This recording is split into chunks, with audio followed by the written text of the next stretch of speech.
All right, welcome back to the final panel of presentations for the day. We've titled this one Illuminating Identities, and we've got 3 papers.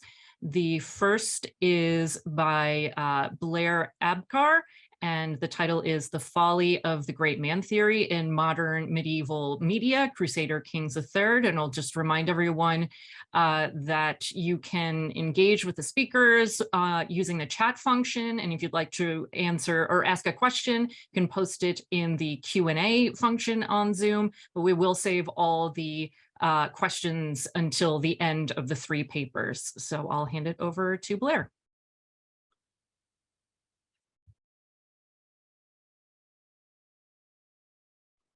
Okay, great.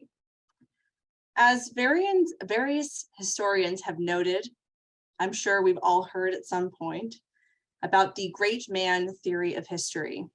Though this theory was first attributed to the 19th century historian Thomas Carlyle, the impetus to attribute historical events of significance to notable men appears to be one as old as humanity itself. Most of the foundational points of the theory are derived from Carlyle's writing. On heroes, hero worship, we shall find the great man to have been the indispensable savior of his epoch. However, it's not simply that Carlyle considered these men, quote, the soul of the whole world's history, but rather that the theory itself dictates that this greatness, or as Carlyle phrased it, heroism, is innate.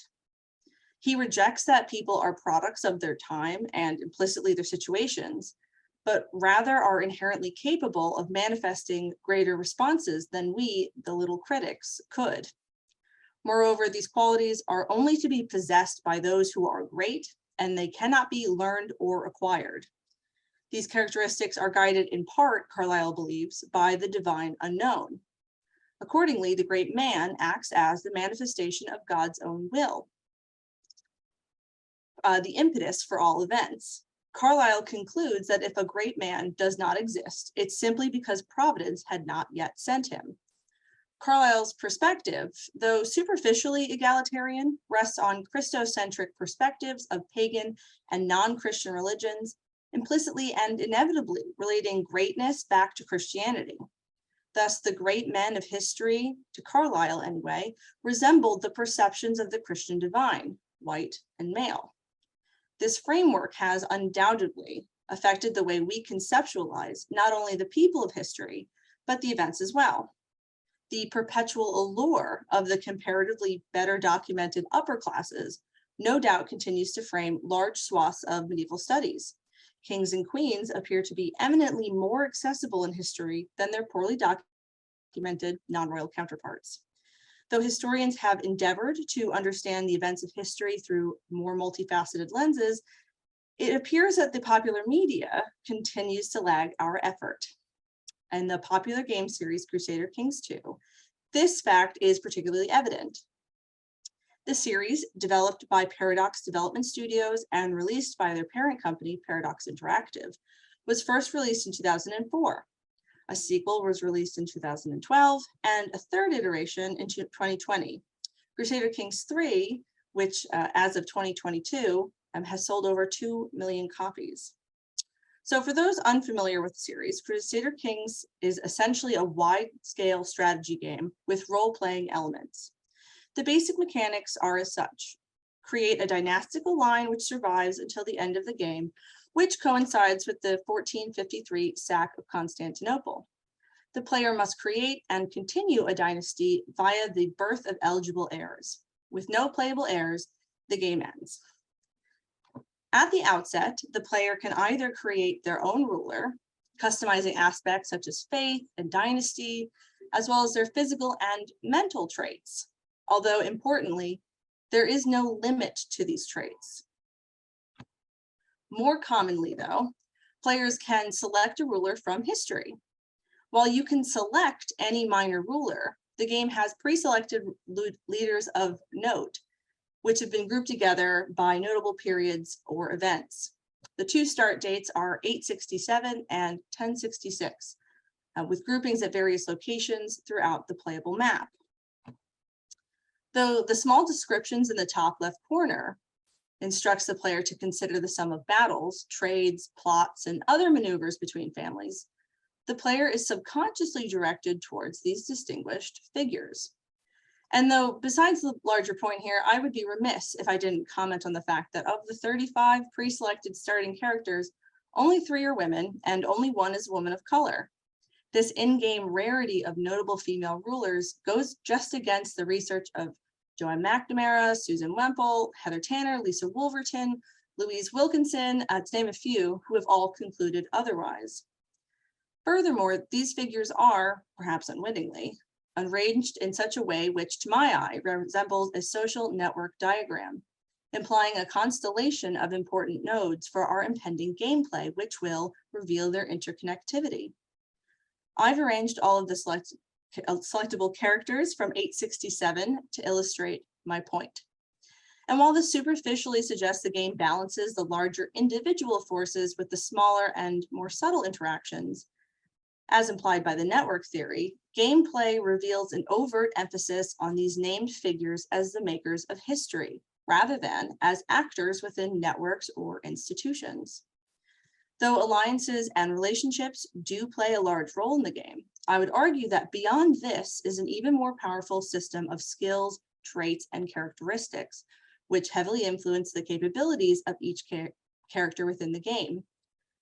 The Crusader Kings series has devised and refined a series of modifiers, permanent and conditional, within the game that serve as the basis for each generated character, including the player character. So each character is born with a set of skills that have a value randomly between 0 and 10. There are the skills diplomacy, martial, stewardship, intrigue, learning, and prowess. And these stats actually represent the base level ability for each player and can be further augmented by certain characteristics.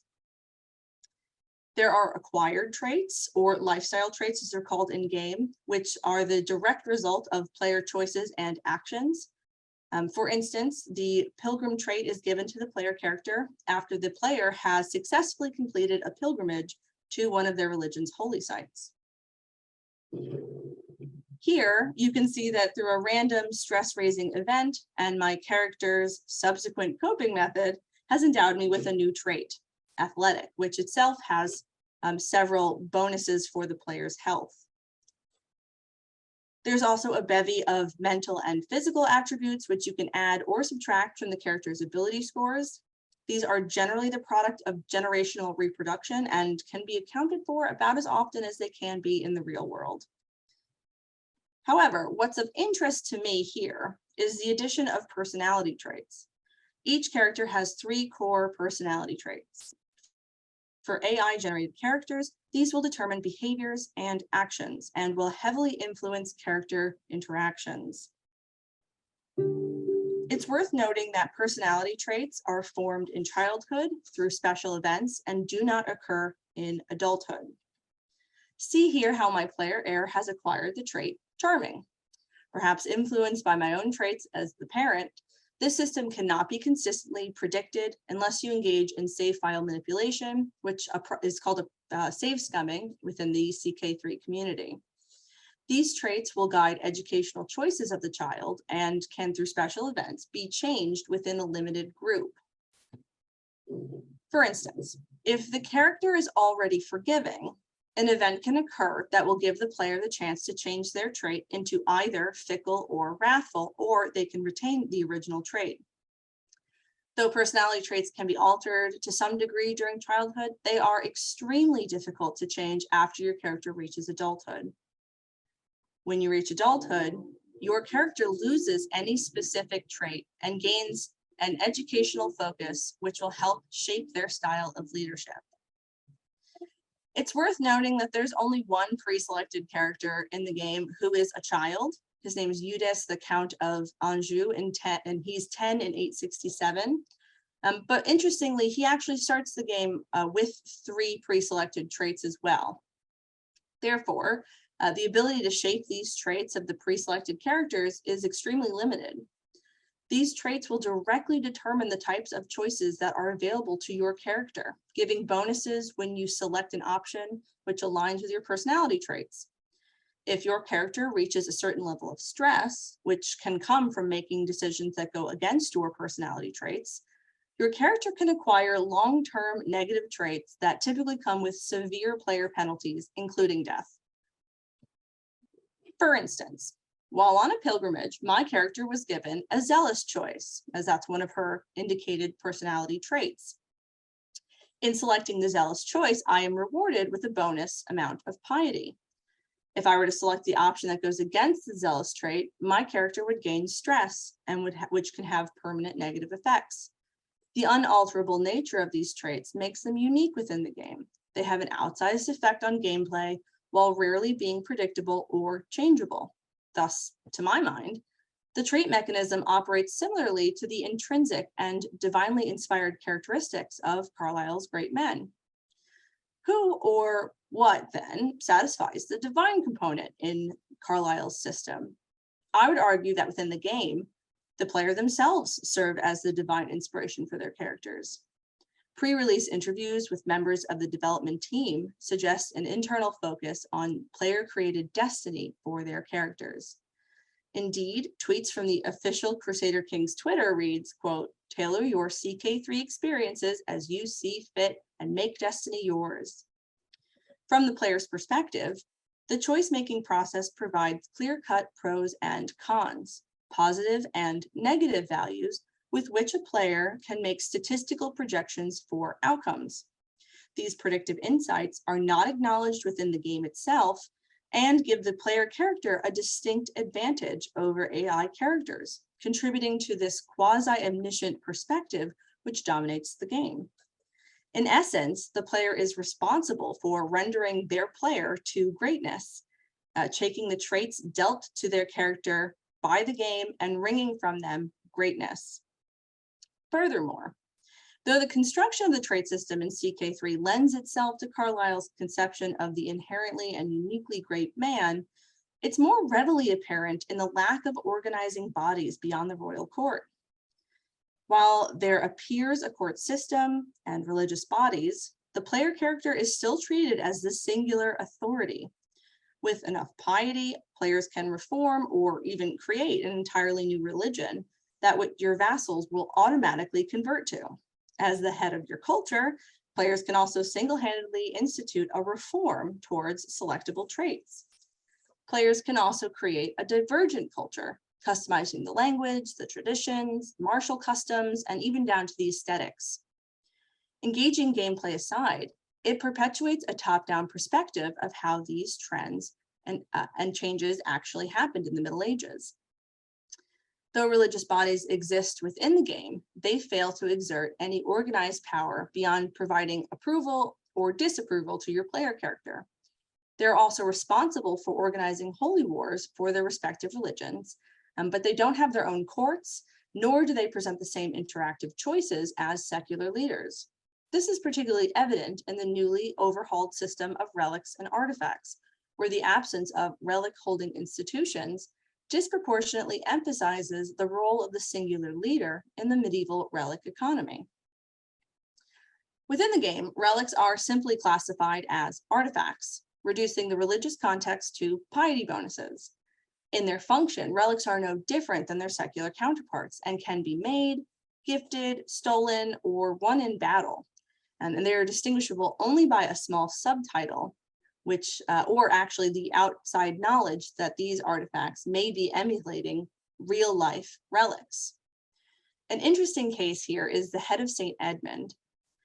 It's clearly a nod to the 13th century head reliquary of St. Eustace, though the in-game relic has no mention of the object's religious significance, nor does it allude to the collective ownership of the head reliquary by the cathedral treasury of Basel in Switzerland. And though the game does use the relic system to build relationships, as Patrick Geary has pointed out, ecclesiastic institutions were the primary broker of reliquary remains. So to exclude the church in favor of the individual seems short-sighted, if not intentional. The relics are confined to the court of the player character as display objects. This neglects the crucial role that relics played as material objects in constructing the identities of groups including military orders and cities, in addition to monastic and other ecclesiastic institutions. Though the interpersonal exchange of relics existed as a function of relationship building between elite individuals, the over-reliance on the individual exchange diminishes the institution in favor of the singularly important leader. Geary has also written on the uses of relics as cultural objects, noting that it was the Pope who constituted one of the most important donor of the relics in Middle Ages. The use of relics as gifts began probably in the mid to 8th century as a way for the papacy to build closer relationships to the powerful Frankish churches that were developing to the north. Though relic gifting can result in improved relations between in-game characters, this benefit does not pass on to the inheritor of the artifact. Instead, artifacts pass through a line of inheritance and familial claims that work similarly to the game's land title claim function. Thus, relic games can be the source of dispute between characters, serving only to pass on the casus belli. Though providing another way for dynasty members to interact with each other, the function omits one of the more prominent ways to establish allyship or favor within the Middle Ages. Relic artifacts can also be found on behalf of the player character as adventure artifacts. During this event, an inspired individual who travels as your beneficiary locates a relic specific to the player's culture and religion. The higher the skill level of the beneficiary, the better the relic that they bring back. The item becomes part of the royal court's display and offers pretty substantial bonuses. Interestingly, one such adventure artifact, the sandals of Christ, or the sandals of Jesus as they are in game, would have historically appeared as part of this early institutional gift giving that Geary describes. The relic itself was first documented in about 752 as a gift between the newly allied papacy and the king of the Franks, Pepin III, a gift for subduing the Lombards to the south. The gift was again confirmed in 754 when the papacy consecrated Pepin as the king of the Franks and Patricius of the Romans. In 816, during his coronation as the emperor of the Holy Roman Empire, his grandson, Louis the Pious, re-gifted the sandals to the Pope to recognize the importance of the papacy within imperial coronations. Here, the sandals represented not just the trust between two individuals, but between two institutions who were mutually recognizing each other across generations. That the bonuses of relic giving do not survive beyond the individual is indicative of an individual-centric rather than institution-centric lens. But these flaws do not mean that Crusader Kings III cannot offer something of value to educators. After all, this series represents one of the major game titles set during the Middle Ages. At face value, Crusader Kings is a traditional strategy game. However, the intentionally vast focus is not the acquisition of materials, but rather the people who populate its rosters of playable characters and the network of interpersonal relationships cultivated or left to languish over the course of several in-game lifetimes. Thus, though strategy is employed, the game is actually a simulation-based sandbox with an overlay of medieval political history, making it ripe for experimentation and role-playing. The efficacy of role-playing and strategy games as pedagogic tools has been extensively documented, highlighting it as a way to explore further connections between the source materials and students. History role-playing games such as Reacting to the Past, which itself has over 30 published titles, use interactivity between students to develop deeper understandings of source text and historical events. Thus, simulation-based role-playing games can be a way to complement existing educational strategies. As Amanda Rosen has pointed out, adapting an existing game can make for an easier introduction to using simulation and role-playing games in the classroom. By accompanying the gameplay with debrief sessions to review events and strategies and outcomes, educators can link the students' in-game experiences back to themes within the curriculum. But even outside the classroom, guided play can offer insights into the type of social and political maneuvers that solidified power during the Middle Ages. There are useful mechanisms within the game that can help students understand feudalism and the interaction between lords and their liege, It can also be useful to explore legal challenges such as title succession and vassal contracts. The multiplayer mode within Crusader Kings enables players to interact with each other in-game, simulating the decision-making processes of landed rulers during the Middle Ages.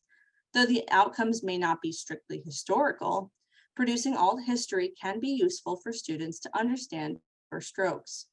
Thus, though Crusader Kings series propagates outmoded ideas of history as belonging singularly to powerful individuals, its immersive, interactive qualities should be considered as a pre-made, adaptable pedagogy for teaching medieval history. Thank you.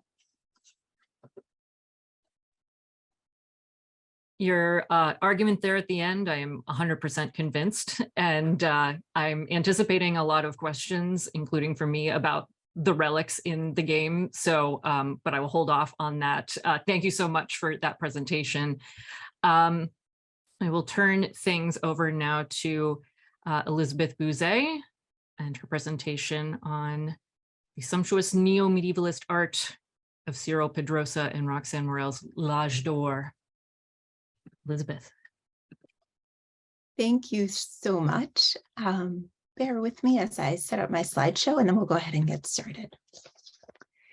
The neo-medievalist 2-volume French bande dessinée or comic book series L'Âge d'Or, published in 2018 and 2020 by Cyril Pedrosa and Roxanne Morel, is a remarkable example of how the legacies of medieval-inspired aesthetics are adopted and adapted into contemporary forms of media. While this series certainly incorporates literary uses of medieval tropes through its epic poem-like genre and neo-medievalist setting of a fantasy-influenced kingdom replete with kings, knights, and peasants, it also subverts these tropes through its feminist heroine and politicized messages to comment upon contemporary concerns and propose new readings of our own times. What makes these volumes particularly striking, however, is the fact that the artist, Pedrosa, has consciously incorporated and adapted medieval-inspired aesthetics and artistic traditions to create bande dessinée that are as neo-medievalist on a visual level as they are on a literary level. Given the extent to which the Âge d'Or is an example of how the Middle Ages is incorporated in modern visual culture in a neo-medievalist manner, this talk will explore how the series adopts and adapts traditional medieval artistic traditions in order to actively speak to the contemporary imagination on a visual level. To do so, I will begin by examining how the content and overall impressions of the images in these volumes are neo-medievalist. Next, I will analyze the works in terms of their color and style to further explore their neo-medievalist aspects. Finally, I will go behind the scenes to show that even the techniques used by Pedrosa are neo-medievalist in nature. Before delving into these analyses, I will begin, however, with two brief introductory points: an explanation and definition of the term neo-medievalism, with parentheses as I use it, and a short summary of the storylines of the two volumes. In my previous work on this series, which I presented at last year's 36th Annual International Conference on Medievalism, and which will be a forthcoming article in the journal the year's work in medievalism, I have proposed to use the term neo-medievalism, with parentheses, to describe these volumes. The term itself is a nod to both the terms medievalism and neo-medievalism, each of which can be and has been defined in multiple ways, as I believe that facets of each of these terms are pertinent to L'Âge d'Or. On the one hand, medievalism generally can be defined as a reimagining of the Middle Ages, in which medieval notions, artistic, literary, political, historical, etc., are both adopted and adapted. And we will see that this is certainly the case for this series. On the other hand, neo-medievalism builds on and goes beyond this notion. And to quote Carol L. Robinson and Pamela Clements, neo-medievalism is indeed like the imaginary number I, a new type of medievalism that is born of postmodernist, increasingly globalized values that include an appreciation for the absurd. It is consciously, purposefully, and perhaps even laughingly reshaping itself into an alternate universe of medievalisms, a fantasy of medievalisms, a meta-medievalism. Again, As we will see here, L'Âge d'Or also reveals itself to be a form of alternate universe or fantasy of medievalism. It is for these reasons that I propose to use the term neo-medievalist with parentheses to encompass these two different terms and definitions. In terms of the storylines of these bandes dessinées, the main narrative follows the heroine Tilda as she inherits her father's kingdom, Entrevert, an imaginary medievalist realm. But before she can assume her new role, Tilda is forced to flee when a rival group of lords puts her younger brother on the throne. Tilda and her followers seek a treasure that her father has left for her, although after touching the map that leads to the treasure, Tilda becomes progressively weaker and crueler emotionally. Simultaneously, a group of rebels who fight for the idea of a golden age, the titular Âge d'Or, combats Tilda's brothers and his followers. In the second volume, which opens years later after Tilda has found the treasure that her father left her, the progression of Tilda's disease has continued, and she and her followers continue to fight against her brother's faction. It is only when a simple peasant helps Tilda to discover that the box contains a book, which itself is entitled L'Âge d'Or, that Tilda is cured once again becomes a true supporter of her people. The series closes with Tilda's ultimate sacrifice. By bringing the book to the heart of the kingdom and opening it during a confrontation with her brother, she manages to bring about the actual golden age for her people. But in doing so, she also causes a necessary destruction of the past, including not only that of her brother, but also her own death.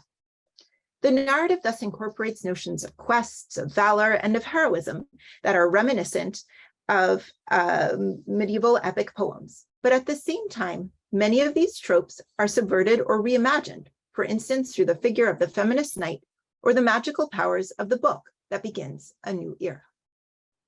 Having provided this background, I will now examine how these images in these volumes are neo-medievalist in terms of their content and their overall impressions. Most obviously, this content can be seen through the settings. The realm of Entrevert is an obvious reimagining of the Middle Ages. Whether it be the walled cities with narrow streets and half-timbered houses, the busy court scenes, the castles, the wild forests, or the cities that are under siege that serve as the settings through both volumes, we can see how these are all neo-medievalist. In terms of overall impressions, looking at the page spreads and panels of the series can give the sense that one is looking at a medievalist painting, tapestry, or illuminated manuscript, or even that parts of the page are pieces of a medieval embroidery. This is particularly striking when we place specific images from the works side by side with selected medieval works, which allow us to see the extent to which they are similar. Here we can see the painted fresco Effects of Good Government in the City from the 14th century by Ambrogio Lorenzetti, with its distant view of a city, its rather flattened perspective, and people in the foreground. This is echoed in many ways in the double-page spread from the first volume of L'Âge d'Or, as we can see when they're side by side. In terms of tapestries, after looking at the detailed patterns, large human and animal figures, and the dominating reddish colors of one of the 6 tapestries making up the Lady and the Unicorn series, the opening forest scenes of the bande dessinée series can be seen to have many similarities. As for illuminated manuscripts, there are of course too many examples to choose from, whether they be chronicles, as we see here, or books of hours, as we see here. And so for these examples, I have shown 2 pictures from different manuscripts that are each mirrored in different ways by the bande dessinée. Finally, this embroidery sample of a medieval purse, including figures and patterns that can seem to be similar to those both on the clothing of the woman and the box in the panel on the right from the bande dessinée, is yet another example. In many different ways, the content and overall impressions of the imagery in this series is neo-medievalist. But these similarities are not limited to general impressions of the images or even their content. For moving on to the next level of visual analysis, the use of color and the style of these works further demonstrates their neo-medievalist nature. In terms of color, On the one hand, we have seen from the comparison of medieval works and the series, there are certain similarities in terms of the colors used in both, in particular the reds, blues, golds, and somewhat subdued or faded tones seen in certain of Pedrosa's images. Pedrosa himself explained in an interview that he spent a huge amount of time working on the color in this series, and that he used color to emphasize the narrative's rhythm by determining changes in the storyline. Color shifts emphasize and signal key moments of change, as we can see here that in this example that Pedrosa cited as being a moment of shifting, a new dawn, from a violent series of events, which we see depicted in reds on the left, to a new dawning with bluish tones that we can see on the right. As reviewer Gareth Southwell points out, despite his criticism of certain of Pedrosa's color choices and the potential difficulty of interpretation they can result in Pedrosa's images, quote, "there is always an attempt to use color expressively," end quote. Interestingly, the choices of colors that Pedrosa makes, however, are not always realistic ones. Here, for instance, the skin tones of the characters in a night scene are of a blue that is more similar to a Smurf skin than that of a human, while the images in a series of panels depicting a violent battle appear to occur in impossible gold and red tones. But as Christopher de Hamel points out in the British Library Guide to Manuscript Illuminations, History and Techniques, quote, "one might imagine that the choice of colors in any picture would be obvious before the medieval artist mixed up his pigments, that the sky or the sea would be blue, the grass green, faces pink, and so on. A medieval artist, however, was not necessarily seeking realism, meaning that even in the color choices Pedrosa makes, we can see a certain notion of neo-medievalism. In terms of style, the incorporation of decorative patterns or embellishments and flattened perspectives further serve to make Pedrosa's images neo-medievalist. More specifically, in her review of the first volume, Jessica Balzani, English professor and comic scholar, points out that in Pedrosa's images, quote, "much as in medieval paintings, especially, visually flat characters are layered over similarly flat but intricately patterned worlds." We can see here in this side-by-side comparison of the 15th century panel painting, Garden of Paradise by the Upper Rhenish master, and a panel from the first volume of the Bande Dessinée, where there are, indeed, to quote Balzani again, "visually flat characters are layered over similarly flat but intricately patterned worlds," that there is much similarity. And yet, it is clear too that Pedrosa's work is a more modern and imagined version of the actual medieval works, providing another example of how, both in terms of style and color, the series art is neo-medievalist. In this third level of analysis, I will be examining how the actual techniques that Pedrosa uses are themselves neo-medievalist in nature. Much of the information about Pedrosa's techniques is drawn from his written and filmed interviews about his artistic process, which provides insight into how the artwork in the series was created. In his review, Southwell provides a description of Pedrosa's process as follows. Quote, "Pedrosa first produces all the artwork in black and white using traditional ink on paper, which is then scanned and colored digitally. This, in and of itself, isn't unusual now. I am reminded especially of Yuko Shimizu. But Pedrosa's manner of doing this is quite distinctive. Firstly, as the original images are black on white, there's little tonal range. The black is not diluted in any way to produce gradations or shades, and so the resulting images are quite flat. But these black lines are then colored in such a way that often transforms them from the original in surprising ways. In fact, as the Impressionists would themselves no doubt have approved of, there is almost no actual black in the book, aside from the text, maybe.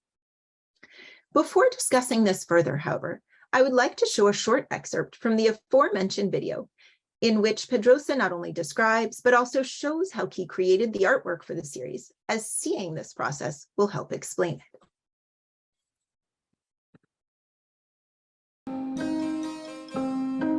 fais un découpage comme ça, ensuite je crayonne rapidement, ensuite j'encre, ensuite je numérise tout ça, mais c'est vraiment à la couleur qu'en fait tout se révèle, en fait, la narration, les plans, etc., etc. Ce qui est particulier, c'est que je dessine comme ça, donc effectivement, tu vois, avec plume, pinceau, à l'encre, etc. Mais tous ces traits-là, après en noir et blanc, disparaissent dans la mise en couleur, ils deviennent des traits en couleur qui apparaissent du coup dans les pages un peu comme des motifs brodés, avec des traits très lumineux, très clairs, qui s'entrelacent. Quand je dessine ça, par exemple, où tout est noir, j'essaie de mentaliser à l'avance que tout ça, ça va être en couleur et que du coup, peut-être que cette grande masse noire, en fait, au final, dans la page, elle sera rouge. Et donc, cette période au trait, c'est vraiment une phase intermédiaire qui disparaît après. C'est pas facile, mais j'y arrive.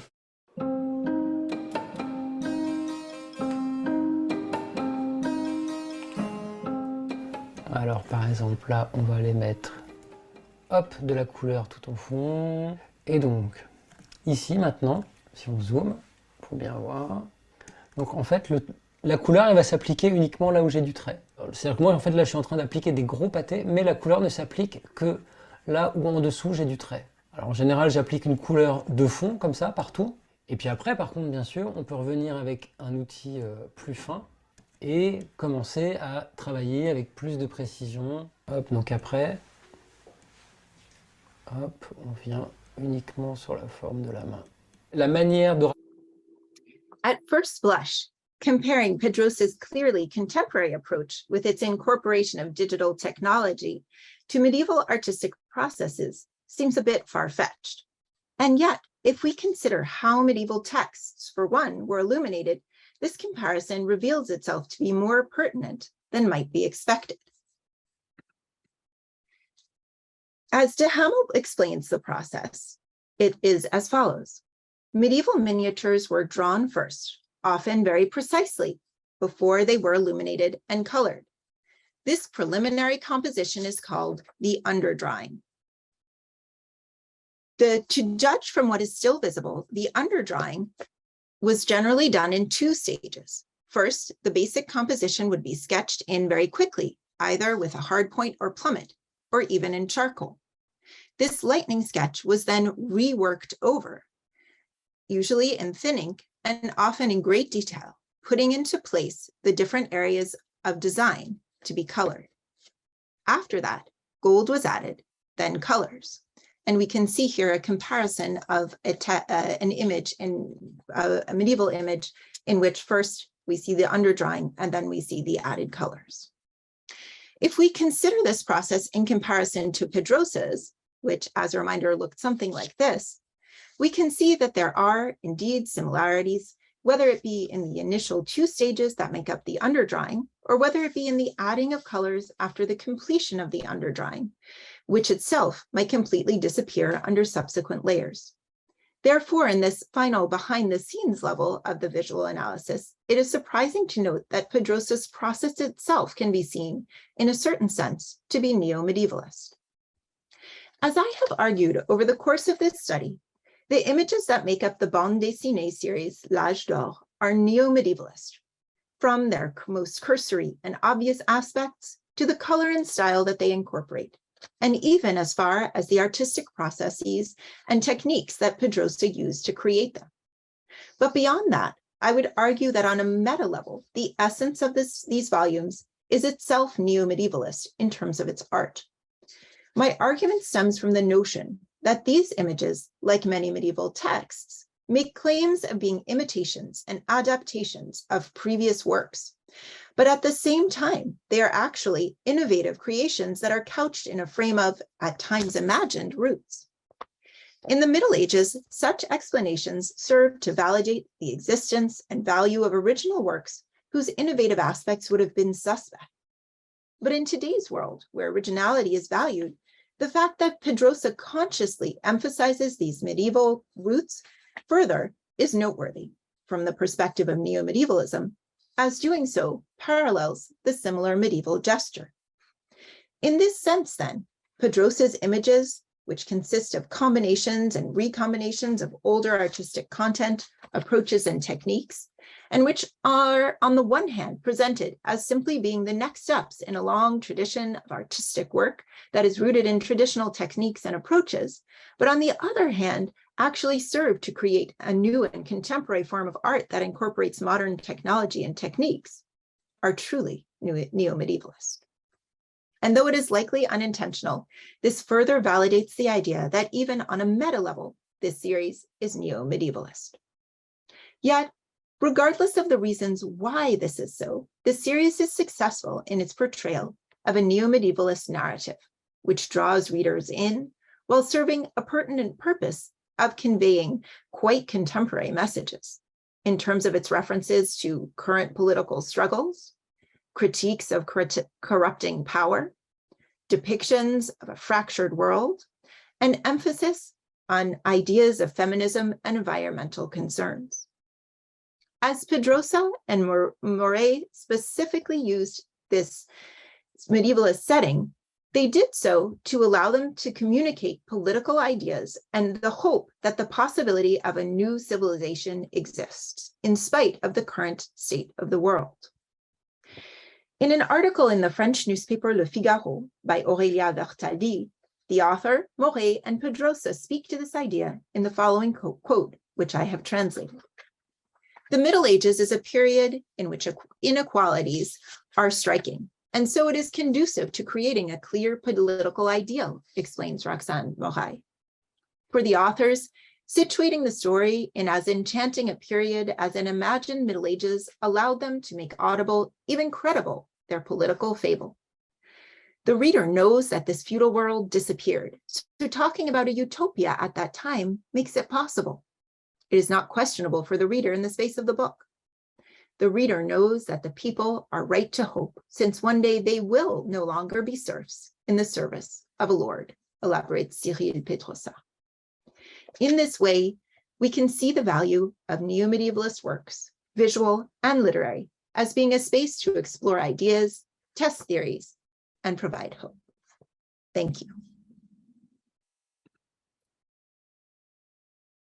Thank you, Elizabeth. There was a comment in the chat that that sort of is an interesting response to the question that was posed earlier about whether ideas of beauty come to play in new kind of medievalisms that have emerged in recent years. And I totally agree with that assessment. All right, so our final speaker for this panel is Bailey E. Woodley. And I'll just remind everyone that if you would like to pose a question for any of our speakers, you can put that in the Q&A function, and also feel free to use the chat. And once Bailey has concluded this presentation, we will have all the speakers come back on for the Q&A. So take it away, Bailey. Thank you. I will just share my screen. Wonderful. I'm doing video and screen sharing on different devices, so hopefully that will be okay. Thank you all so much for being here and staying on till the end for my presentation, What a Night, exploring the possibilities of anachronistic fantasy and cross-temporal drag, and for all of the other really amazing presentations so far. I cannot tell you how excited I was to be accepted to a conference on an abstract that proposed finding queer modes of engaging medieval art in the contemporary practices of drag performers, and it is with one of these more well-known performers that I will start off. RuPaul's Drag Race, Season 9, Episode 11, was a tribute to the iconography of queer communities, and Sacha Velour's look spanned from a ruby-slippered Judy tribute to sexy medieval unicorn. The category was, quote, sexy unicorn at the gayest ball ever. And by coming out in medieval tapestry-inspired attire, Velour created a cross-temporal bridge, or a bridge across time, between the popular, much capitalized upon queer iconography of the unicorn and its longer visual legacy. Specifically, Velour was citing the 15th century unicorn tapestries, which you see on the right, now housed at the Cloisters Museum in New York. Most obviously, the unicorn defends itself, is cited by their bloodied horn, and they brought these tapestries to the main stage. Since this initial stab at medievalism, Blair has gone on to cite other figures who are both queer and medieval icons. In 2019, Blair posed for GQ magazine as Joan of Arc to advocate for trans and drag king visibility, and their final look for RuPaul's Drag Race Season 10 was an alien Eve, showing a sustained interest on their part in the modern queer resonances of medieval figures. Blair advocates the value of, quote, taking stock of what has been done historically to bring us to this point, where there is both a lot of freedom and a lot more work to be done. They are also far from alone in their pursuit of resonances between past, present, and future. On a Sunday night at London's Phoenix Arts Club, the drag king Adamal took the stage in a full suit of armor. Raising the visor, he donned a pair of his signature always matching plastic glasses, while crooning about it being 1563, quote, what a very special time for me, love remember, what a night, before being joined on stage by their high femme counterpart, Apple Derrières. Meanwhile, in nearby Bloomsbury, the British Museum displayed a meticulously framed basslight belonging to the drag performer Sin Wai Kin, next to a sudarium of St. Veronica woodcut by Hans Berkmayer the Elder, to show that Sin is offering, quote, a queer perspective on a long tradition by using their body to make impressions. Each of these contemporary, queer, non-binary drag artists are, in the words of Carolyn Dinshaw, quote, creating effective relations across time through the fantasies that they're serving. They are serving fantasies that give the medieval and early modern an abundance of queer afterlives, while also speculating queer futures. Beyond the direct references made by these artists across time, my interest in them stems from the potential of the cross-temporal resonance of the questions being asked through their respective practices. This paper advocates that, alongside their own specific modern medieval fantasies, these artists encourage queer modes of engagement that can be productively used to treat the complexities of medieval bodies and genders, as well as modern ones. That their queer fantasies of the medieval are not composed only of aesthetic and iconographic resonances, but also of resonances of queerness across time. I could easily spend a presentation blissfully lost in the possibilities of any of these artists and their practices, but instead I will aim here to entertain briefly and in turn the rich potential of the cross-temporal resonances in their performances to mark paths to be taken individually in time. By turning to the practices of contemporary queer performance artists as a source for approaches to medieval visual culture and its cross-temporal resonances, I am hoping to, like these contemporary artists, as well as many medieval authors, explore ways to engage medieval genders that slid out of binary bounds. I am also aligning myself with queer theorists and medievalists like Carolyn Dinshaw, Robert Mills, and Roland Betancourt, who we heard from yesterday, in this effort to treat the present with the past and the past with the present. This paper, and my doctoral work more broadly, follows a, quote, queer historical impulse, defined by Dinshaw as an impulse toward making connections across time between, on the one hand, lives, texts, and other cultural phenomena left out of sexual categories back then, and on the other, those left out of current sexual categories now. Instead of finding identities that have been entirely left out, however, I have found evidence of an active grappling with identities that escape efforts, medieval and modern, of finite categorization. Blair's voiceover for their unicorn runway look tells audiences, quote, when I think of a unicorn, I think of medieval tapestries, and I am just selling that fantasy. Of course, in the context of this conference, we might ask, what fantasy is Blair selling? They might be selling a fantasy of queerness in the visual culture of a historical period, but they might also be approaching the medieval as a fantasy in and of itself, which is so shrouded in lore that many think of J.R.R. Tolkien before Christine de Pizan when conjuring up their own imaginings of a medieval storyteller. It does not so much matter for this paper, though, which fantasy Blair was serving on that runway, because the potential it aims to excavate exists at the intersections of queerness, fantasy, and medievalism. On the one hand, Blair is queering the unicorn tapestries through their own queer embodiment and bringing them into mainstream culture, as they make explicit the medievalism present in this piece of contemporary queer symbolism. Velour's fantasy of queer, sexy medieval unicorn might also, though, invite us to look again at the unicorn as a subject of queer medieval studies and art history. Certainly, by adorning themselves with swaths of medieval tapestry, Velour reminds us of the, quote, enduring contemporaneity of objects. Robert Mills, in his work on Derek Jarman's medievalisms, advocates the enduring contemporaneity of objects and visual images, finding an inherent anachronism, since, quote, they meant then, they mean now, they will mean again. Like Mills, I aim to take up the medieval as, far from being a single period with a rather ambiguous date range, a fluid concept, often related to themes of otherness, which continues to manifest in contemporary corners. Medieval objects, such as the cloister tapestries, continue to exist alongside the modern, which gives the medieval the possibility of multiplicitous afterlives, and the modern the possibility of revitalizing discourses from across time. In this instance, of course, Velour rather took the medieval out of the corner and into the spotlight.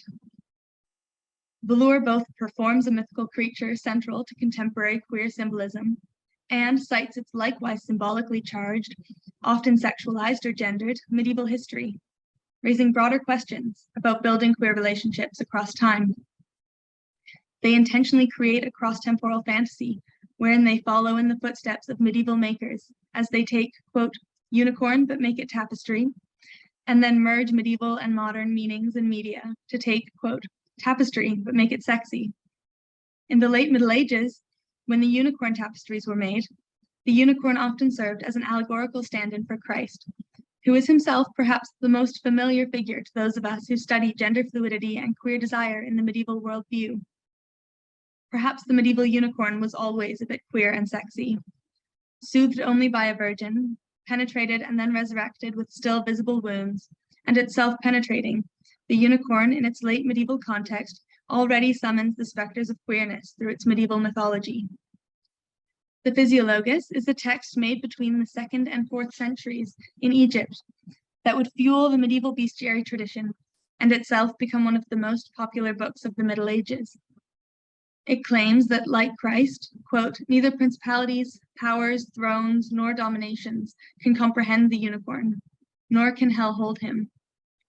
The medieval unicorn was an incomprehensible, power-defying, uncontainable beast, a queer one, perhaps, described by Julia Wiedebrecht as being, quote, an elusive hybrid creature through time. The unicorn also symbolized the specifically feminine elements of gender-fluid medieval Jesus. Quote, he is small because of the humility of his incarnation. He said, learn from me, for I am gentle and lowly in heart. Matthew 11:29. Using artists who are part of contemporary queer communities also relates to Dinshaw's goal of, quote, extending resources for self and community building into even the most distant past. Perhaps in the fantastical queer embodiments of these artists lies a mode of making rhetorical space for the queer, feminine, lesbian, and trans subjectivities in the medieval, which Betancourt advocates, quote, taking for granted. What identities, audiences, and desires might be fantasized, and what social realities found beneath those fantasies. Watching Adam take the stage at the Phoenix Arts Club, I was reminded of the 14th century chronicle of Henry Knighton, which describes a group of, quote, ladies who would appear at tournaments dressed in men's clothes of striking richness and variety, and parade themselves on fine chargers. I wondered if Adam's explorations of non-binary, fluid masculinities and femininities might offer a new perspective on Knighton's struggle, explored previously by Tara Williams, to control the apparently contradictory ability of these well-dressed figures to embody femininity and masculinity at once. On the one hand, Adam melts modern hearts with their performance of assigned female at birth, or AFAB, non-binary knighthood, and their fantasy of a queer crooning courtly romance. On the other, it is a performance that reaches much further in time. The identity of queer knighthood entertained that night in a theatrical basement in Soho, itself a bit lost in time, has a legacy both in fantasies of the medieval by other modern makers like Velour, but also in fantasies informed like Adam's fantasy by social realities of queerness from the medieval period itself. Like Adam, Knighton was not alone among his contemporaries in fantasizing about knights beyond the binary. Illuminations of AFAB knights from 13th century manuscripts of the Tournois Adam de Paris, attributed to Pierre Gentienne, offer visual counterparts to Knighton's account, and a long legacy to Adam's performance. The abundantly illuminated tournament manuscripts have previously been located at the intersections of fantasy, social reality, sexuality, and gender by Helen Solterre. Solterre advocates that what might be represented or perceived as a, quote, sheer fantasy of the illuminator, AFAB knights, could simultaneously reveal, quote, prospects for female militancy and changing social realities for medieval women. She focuses on contemporaneous events, such as the legal recognition of women's right to go on crusade that had come about by 1210 as possible social realities made accessible through studying the medieval author's fantasy. Similarly, though, the fantasies of contemporary artists might be used to engage historical possibilities, or possibilities that escape temporal bounds altogether, that become discoverable at the intersections of the medieval, the fantastical, and the modern. Adam's performance might invite scholars approaching works such as the tournament illuminations to consider some queer fantasies of their own. In turn, the medieval fantasies of Knighton and the makers of the tournament manuscripts, as well as their resonances with contemporaneous lived realities and social possibilities, might bolster the meaning and reach of Adam's performance. The fantasy of knighthood as non-binary and in service to queer desire embodied by Adam can deepen and queer analyses of illumination such as these. Betancourt advocates adopting contemporary terms in an intentional wielding of anachronistic terminology. His argument for, quote, long-standing conventions in medieval thought around matters of reproductive consent, sexual shaming, trans and non-binary genders, queer intimacies, and racial identity certainly finds resonance in these knights who exist liminally and intimately among the folios of the tournament manuscripts. Jousting itself in the late medieval period had come to serve as, quote, a kind of public theater where the knights were performers in a sophisticated plot that displayed their social identities.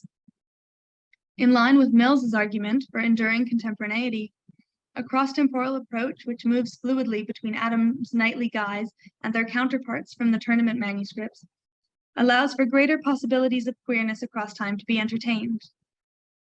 Although she entertains possibilities of homoeroticism between AMAB, or assigned male at birth, knights, as they passionately joust one another, Solterre defends a disappointingly heteronormative approach to AFAB knights, determined by the male gaze, which leaves untapped queer potential in the agency of the figures represented and that of their audiences. The potential for homoeroticism when the knights jousting are AFAB figures and possibilities of gender fluidity could be fruitfully fantasized through the large gold-framed lenses of Adam's knightly fantasy. These medieval authors and illuminators were not only entertaining the possibility of representing, quote, women who dress like men, but also speculating moments of transformation and identity slippage. Crusade chronicler Imad ad-Din writes of AFAB figures who, quote, were not recognized as women, adorned in their crusading attire. Solterre writes about this as an erasure of identity, but in the place of absence, we might instead fantasize about the transformative effect of their gender-bending gear. There is, of course, a history of sexism in the tone of accounts by chroniclers such as Imad ad-Din, just as there is feminist value in finding women crusaders in the historical record. To these interpretations, however, non-binary, lesbian, and trans possibilities can be added like, in the words of Gabrielle Bukowski, hashtags of queer potential. Certainly, these figures occupy spaces of in-betweenness, wherein they are neither stably signifying as women or men. Perhaps they are serving us a fantasy, wherein neither binary category is sufficient. Sin Wai Kin is an artist for whom binaries are never sufficient. I want to conclude by turning to Sin's practice because, apart from the context of the British Museum exhibition discussed at the beginning, Sin is the artist in the Trinity chosen for this paper, who makes no explicit connection to the medieval. Their practice, however, certainly exists out of time. They identify their practice as one of speculative fiction, informed by the work of authors such as Octavia Butler and Ursula Le Guin, working in science fiction, and increasingly, their work focuses on the insufficiency of language. It is in their speculative explorations insistence on fluidity and the inevitable failure of attempts to categorize, and embodiments of gender slippage that I find resonances with the medieval, rather than in iconographic citations. Betancourt proposes that we might productively choose to, quote, think between the two when it comes to modern and medieval material that continues to coexist in our world. And I would advocate that queer fantasies of all sorts, obvious medievalisms or not, can be valuably engaged in this way. John Gower, like Knighton, was a medieval author fantasizing possibilities beyond stable categories as he navigated intersections such as femininity and monstrosity.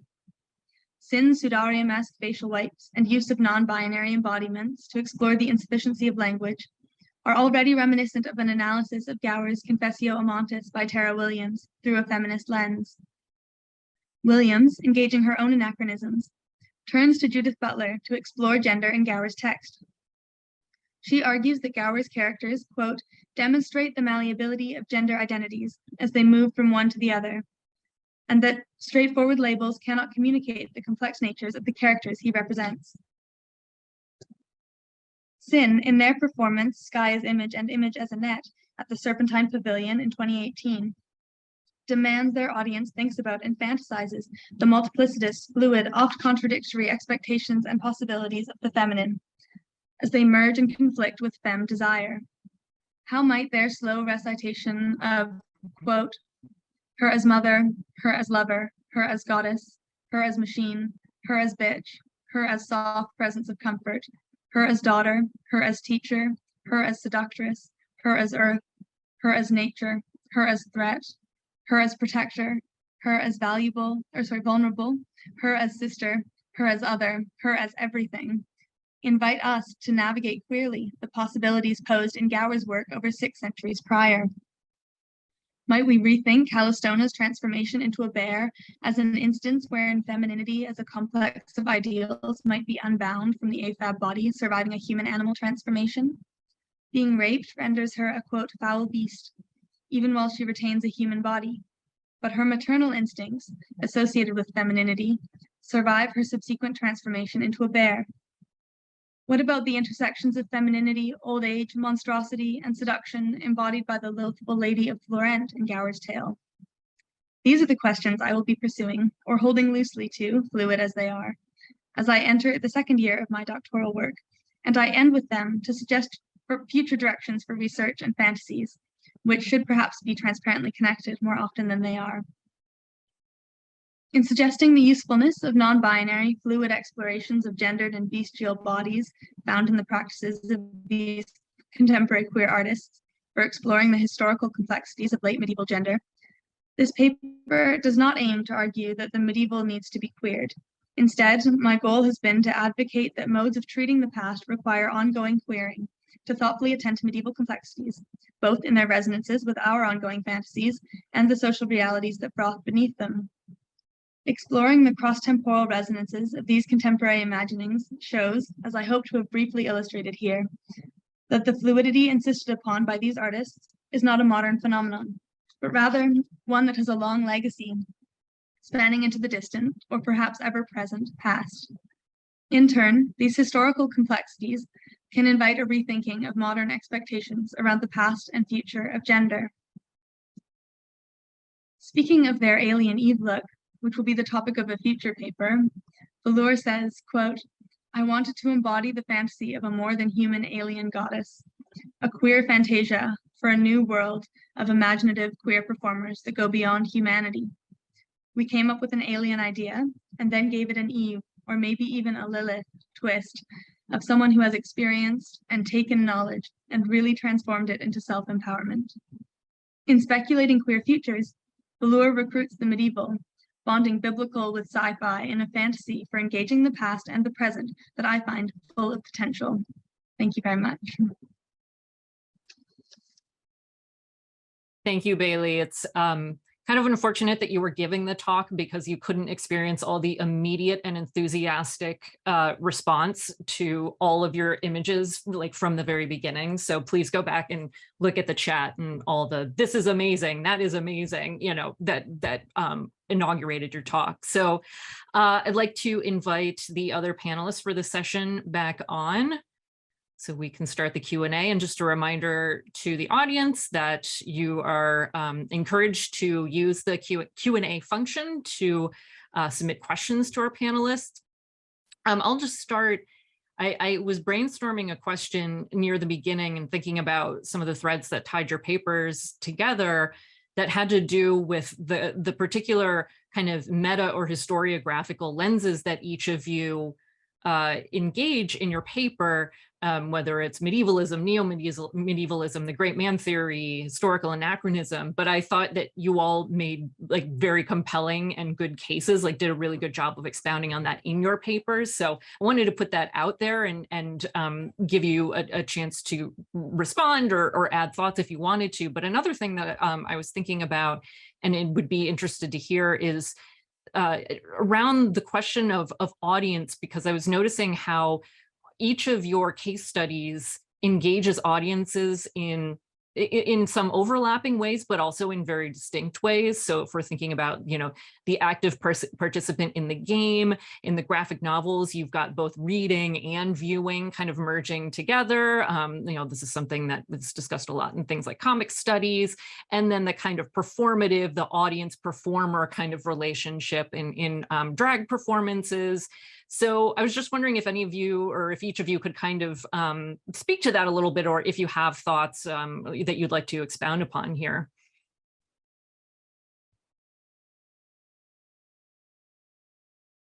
You can just go, Blair, how about you? Okay, yeah, that's a really interesting question. And I want to just clarify something that someone brought to my attention, that the great man theory, right, is very Eurocentric, and that's kind of one of the big problems with it, is that it centers what is relatively a very small part of the world kind of inappropriately. And that is unfortunately something that Crusader Kings has kind of perpetuated, maybe even unknowingly, kind of as a Eurocentric idea.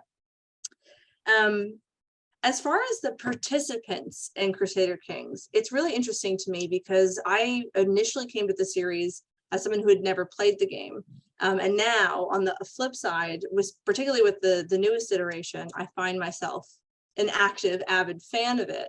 And I've become more enmeshed in the community. And it is, I'm sure someone's going to say I'm wrong, but in my perspective, it's a lot of white cishet men who have very similarly kind of misguided ideas of history. There was a lot of backlash. There continues to be a lot of backlash against, including non-European areas, which relatively aren't really even treated very extensively in the game, honestly. But there has been, I think, maybe the fringes of what we're seeing in other realms of kind of medieval studies in the public sphere, of it kind of being tainted by white supremacy and these ideas that maybe are not being staunchly advocated for are still, I think, coloring the large audience of Crusader Kings.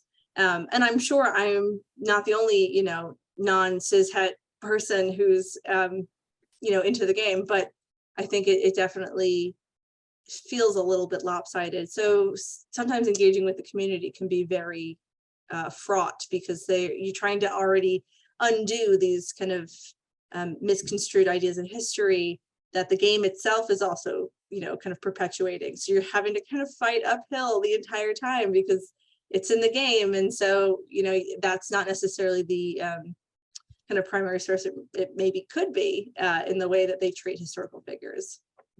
Yeah, and it's interesting how, as you point out and, really explicated compellingly in your presentation, how that's very much figured into the character creation and how the character kind of operates in this world. So that's really interesting. Elizabeth, did you have any thoughts on the question of audience, or I guess medium also? Sure. Yeah, no, so I think it's a really great question. And I'm glad you brought it up in particular in relation to these particular works. So just to clarify for people who aren't familiar with the genre of bande dessinée, which I translate as comic book, but don't like that translation because I don't think it really represents well what that medium represents within French and Francophone culture. So in terms of audience, I think what's useful to know is that this type of comic book, which is like a hardcover, big format, almost like a thin coffee table book, if I can think of a good comparison, is part of a really accepted genre of literary works within Francophone culture. So if you think of like Astérix and Obélix or Tintin, those are other examples. So I often like to stick with the French term because when I say comic book, I think we think of like a kind of different genre.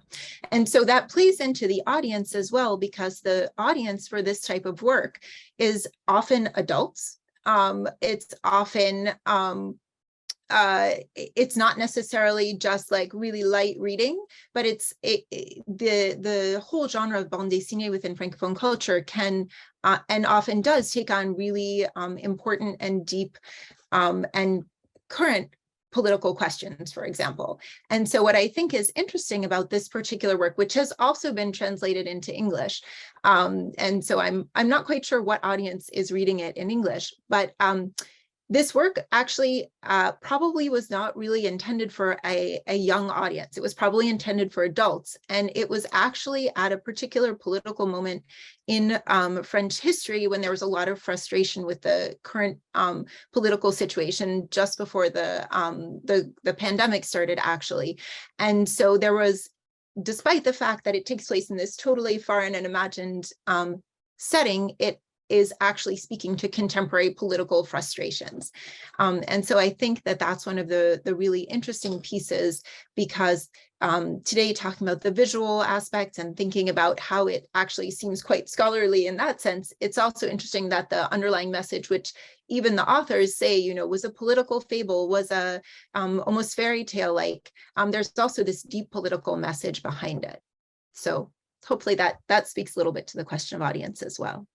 Yeah, and it's interesting, these kinds of silos that it seems like still exist for various reasons. But Larissa put a comment in the chat here that it's interesting what sorts of expectations American audiences might bring to the genre comic book versus bande dessinée, even though the formats do have lots in common. And I think comics people or people presenting on comics would also say like comics aren't always, made just for child audiences. So there's obviously not that's kind of strict definitions between these genres. And Ali from the first session followed up and said, I feel like graphic novel is closer in connotation, which was what I was thinking as well. And I wondered if that was a characterization you considered and didn't use, or if there are limitations to graphic novel versus just sticking to bande dessinée. So to be honest, I'm going to turn around for 1 second, pull something off my shelf, which I think will help explain. It's not the same one, but this is a different one. So this is like the format of a bande dessinée. It's like, it's really big, and maybe this is just me being caught up in this definition, but when I think of graphic novels, I think they're like, a novel size, like they're smaller. And so I feel like I love looking in the chat and seeing what different ideas people have come up with. Maybe graphic narratives. I've been kind of struggling with this, and I always end up just leaving the French and the English because it seems so particular to what the medium itself is. But yeah, no, clearly there's resonances with all of these different forms of graphic novels. The visual aid was really helpful, actually, for making that clarification. So, again, sorry to stand up, but like if you put it next to a novel, it's different, right? And it feels different, and it's like, it's kind of immersive. And so and even from an art, like it feels almost like an art book too in many ways. And so I think that too plays into how we read it and how we understand it. Yeah. And Nadej added in graphic narrative or graphic novel is roman graphique, which, so there you go.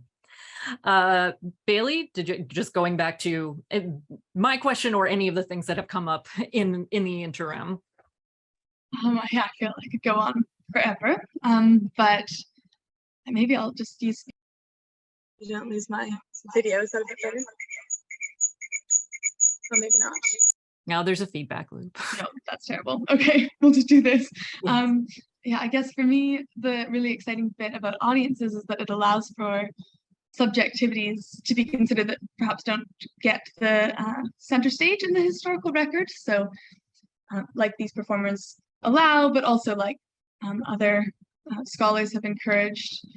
I'm thinking of Anna Klosowska's queer Barbie dolls in particular, thinking of sort of femme desire in the Middle Ages. We can sort of fantasize these subjectivities, even if they're not explicitly represented in manuscripts.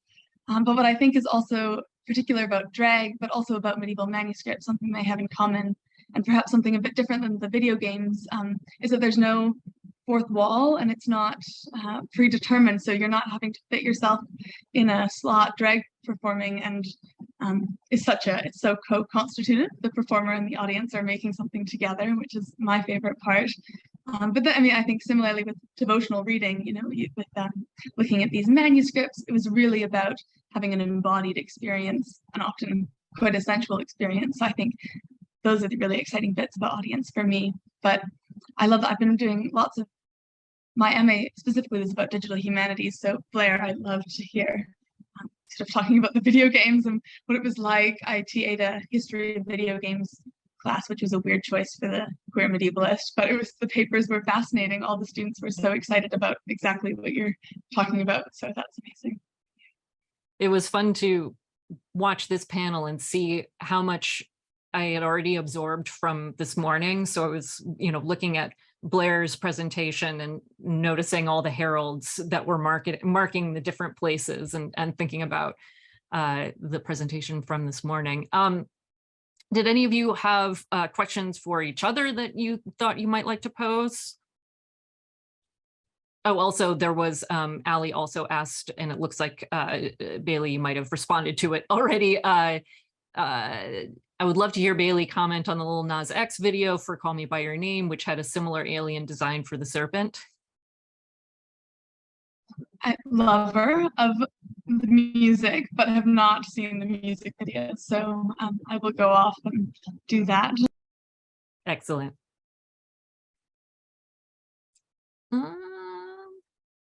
Other questions from the audience?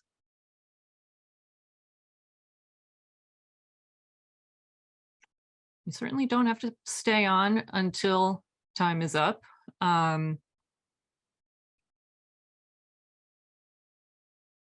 Larissa says there's a whole paper, maybe dissertation, to be written on Lil Nas X medievalism. I feel like it's a whole new field that I've never heard of before. Absolutely.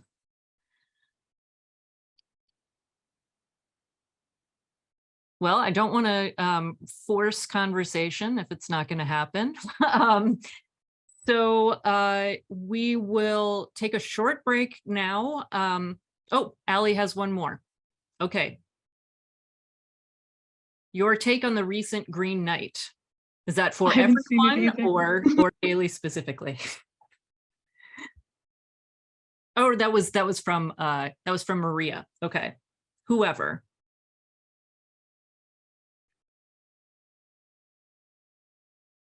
I will just say my perception of the recent Green Knight was I described it as a very A24 take on the Green Knight tale, and can read that as positive or negative depending on how you feel about A24 films, but that was my perception.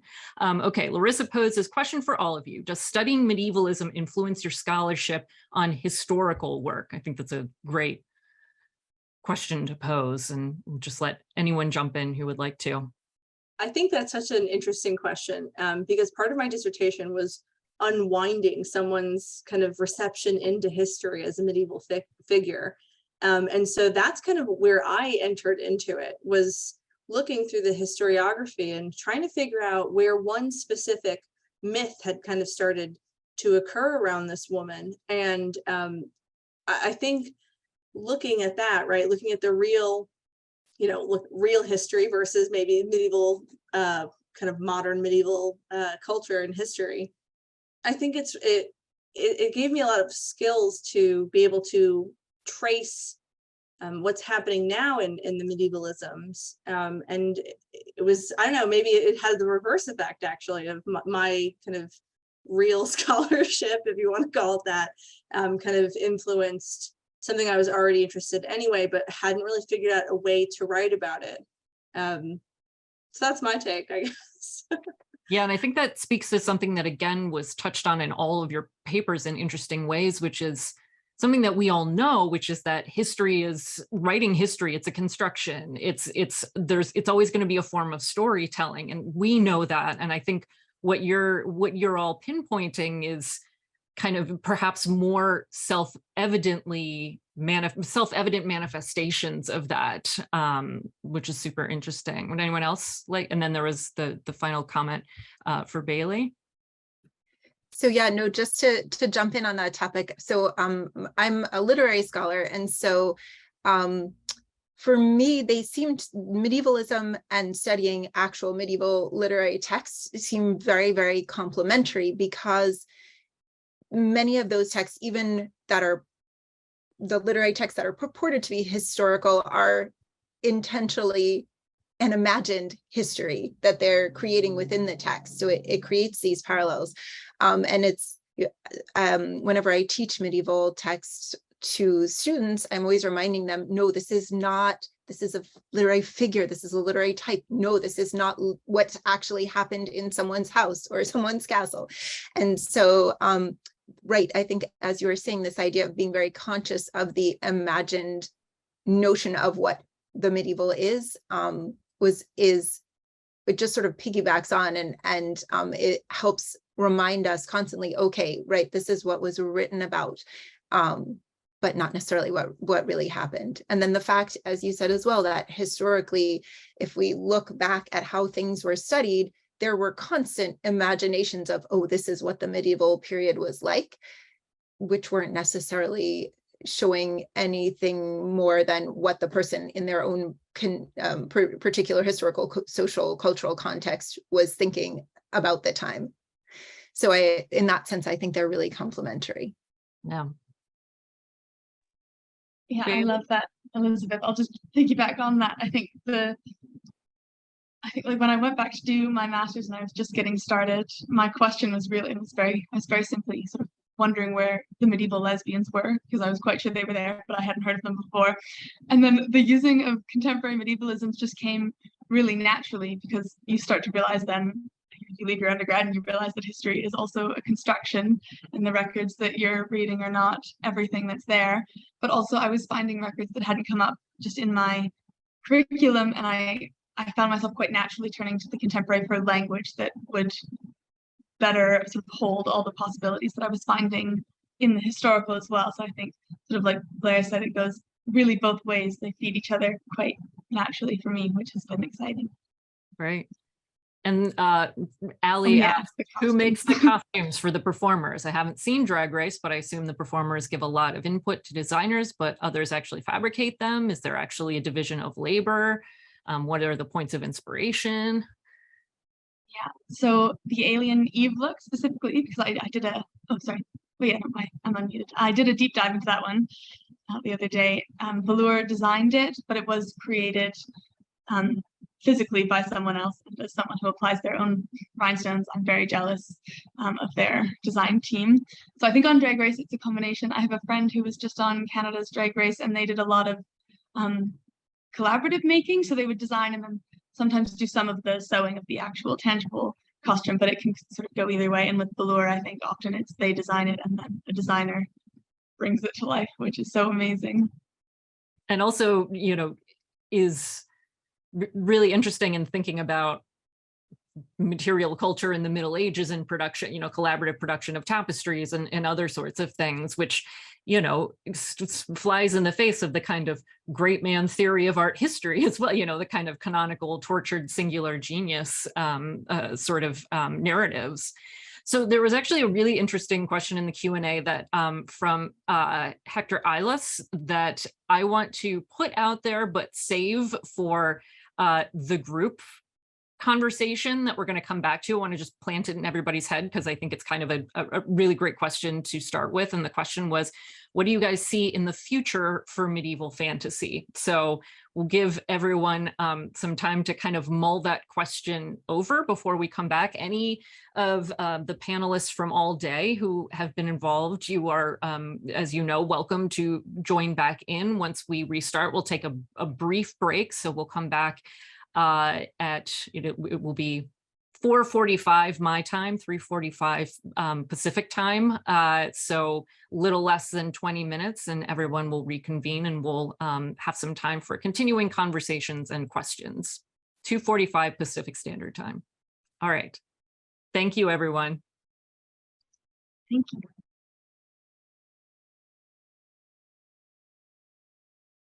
Hello and welcome back for our final, I'll call it a panel for the day, our concluding discussion. At this point, I'd love to invite all of the symposium participants who would like to join us on screen to do so now.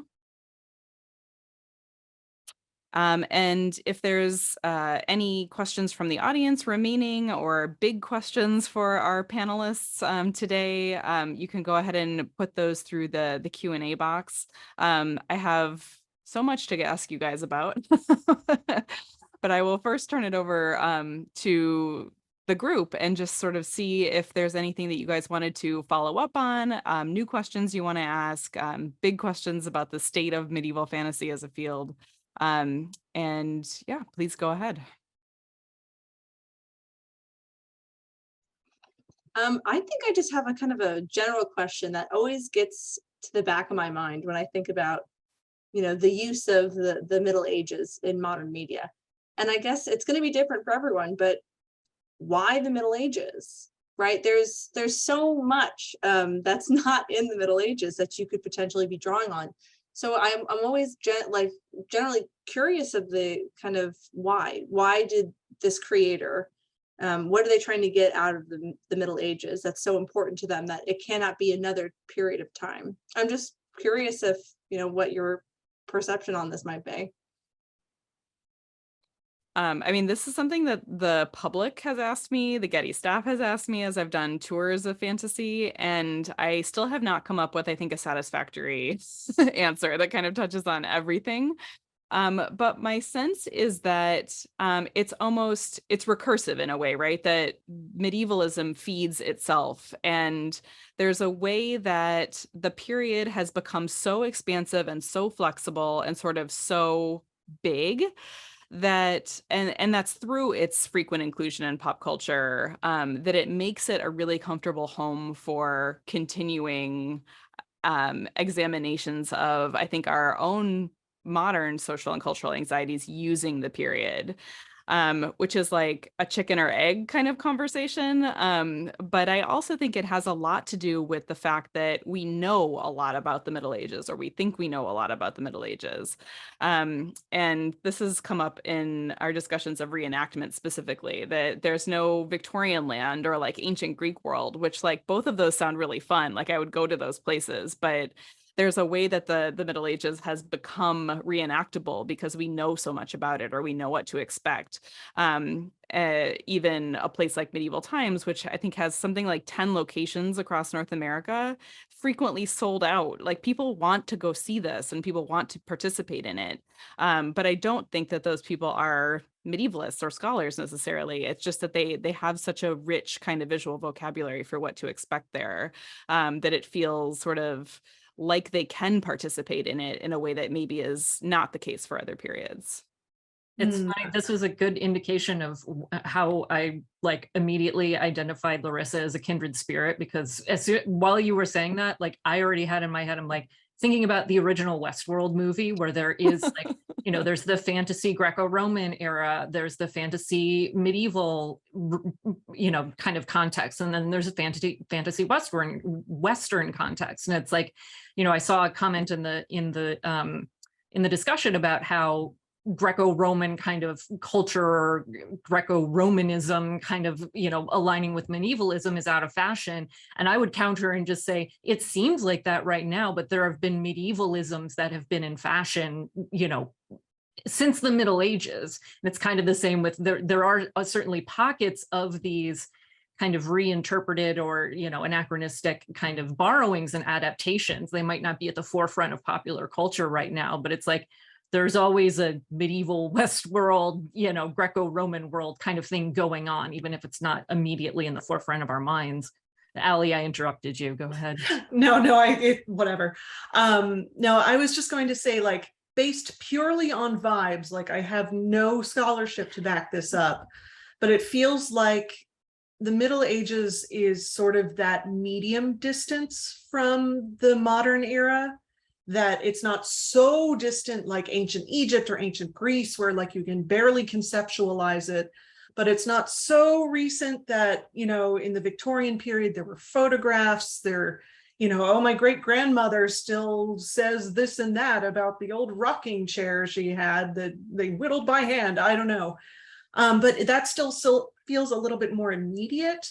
So the Middle Ages has become this like huge backdrop that we can project on, because it's not so far away, but it's not so close.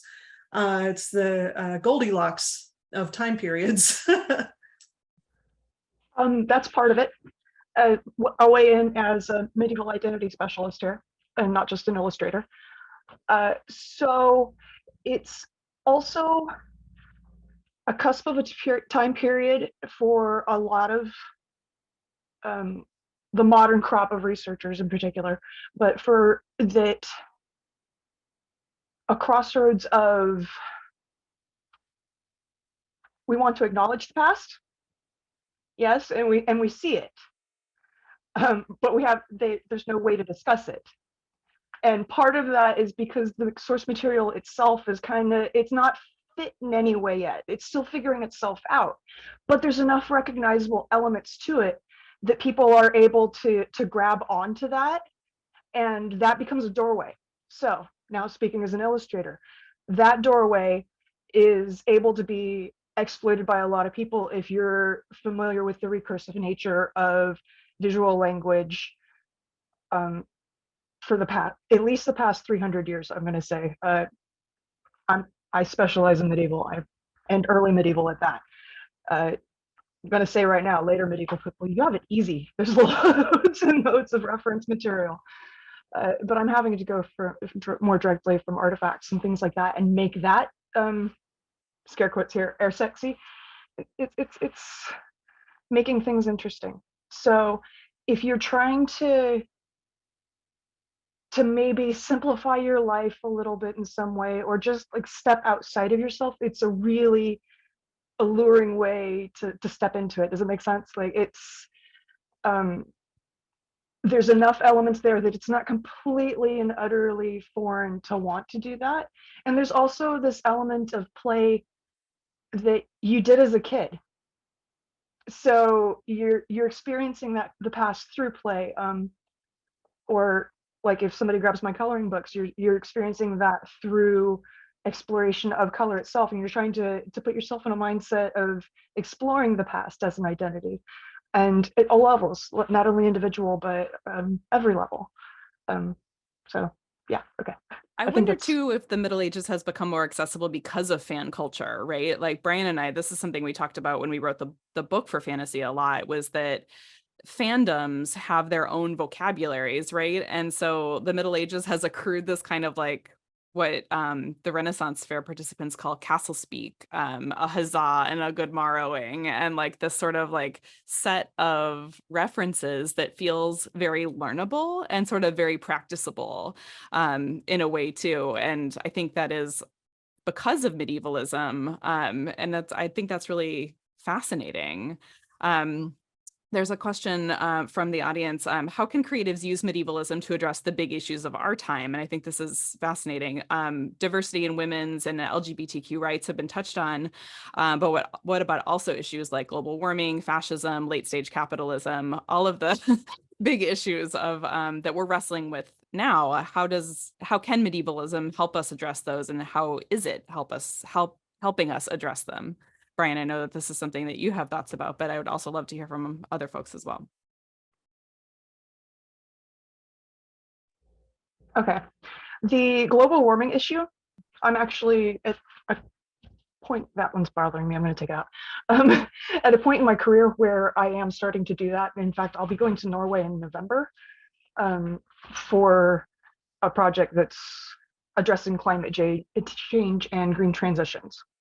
So there'll be more work coming from me in relation to that.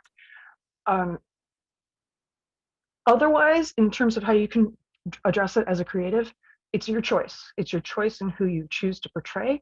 It's your choice in how you choose to address the audiences, how you pick your audiences, what elements you are trying to make important. There are ways to do that. I crowdfunded. You can, if you've gone through the trouble of doing things like Google Analytics training, you can keyword search things like that, and it'll actually give you hard evidence in numbers that you can drive your creative process a little bit more actively. Fascism, that's already a loaded topic for my time frame and focus. So how I'm addressing that is by choosing to show more women, show everybody else that also existed in the medieval period. So as a practitioner, that's how I'm handling it. It's also very much a personal choice, and you also at every time have to remember that it's both a privilege to be able to do that, and a really heavy responsibility to do it right, because visual imagery is taken over so quickly. Like there can be no paper trail sometimes, and so you have to be very careful to make choices that are benefiting society rather than contributing to further stereotypes and the problem. Ooh.